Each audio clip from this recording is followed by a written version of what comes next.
Hi guys, good morning. This is Coach Dar. At nagbabalik nga pala kami ni Mamita. Meron nga pala kaming handog sa inyo na 3 chair exercises for 50 years old and above. Let's Tara, go! samahan nyo kami sa workout routine natin for today. At syempre, hindi mawawala ang dynamic warm-up sa umpisa.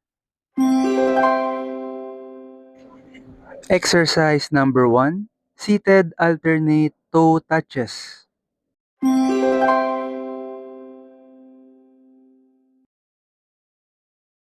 Good job! Exercise number 2, reaching down to shoulder press.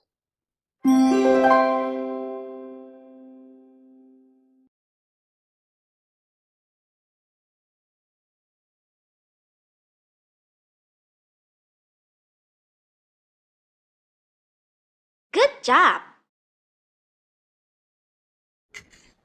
Exercise number 3, leg raises to reaching up.